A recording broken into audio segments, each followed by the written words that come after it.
টাঙ্গাইলের কালিহাতীতে রিপোর্টার্স ইউনিটির প্রথম প্রতিষ্ঠাবার্ষিকী ও ইফতার মাহফিল আয়োজন হয়েছে। গতকাল 13 মার্চ বৃহস্পতিবার কালিহাতী নার্সিং ইনস্টিটিউটে রিপোর্টার্স ইউনিটির সভাপতি মনিরুজ্জামান মতিনের সভাপতিত্বে ও ভারপ্রাপ্ত সাধারণ সম্পাদক মনির হোসেনের সঞ্চালনায় অনুষ্ঠানটি শুরু হয়।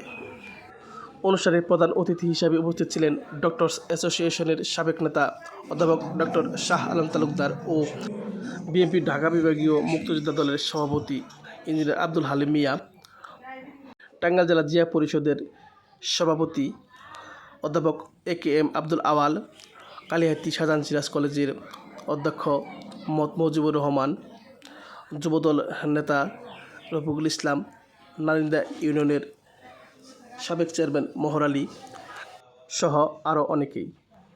এ সময় ডক্টর শাহ আলম তালুকদার সাংবাদিকদের বস্তুনিষ্ঠ সংবাদ প্রকাশের জন্য একটি ডেস্কটপ উপহার দেন। পরে সন্ধ্যার কেক কেটে প্রথম প্রতিষ্ঠাবার্ষিকী পালন করেন।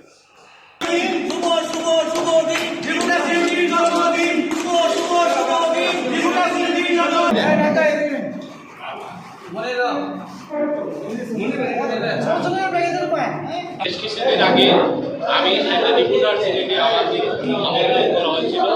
ওনাদের দাবি ছিল যে আমরা এই রিপোর্টার সিনেটটা কম্পিউটারের জন্য আমরা আমাদের কাজগুলো সুবিন্যস্ত করতে পারি না। সেদিন আমি বলেছিলাম আপনারা যারা সাংবাদিক আছেন তারা বিভিন্ন সাংবাদিকতায় সবার সুর সবার মন্ত্রণা এক হয়, সবার বাণী সবার কথা এক হয়।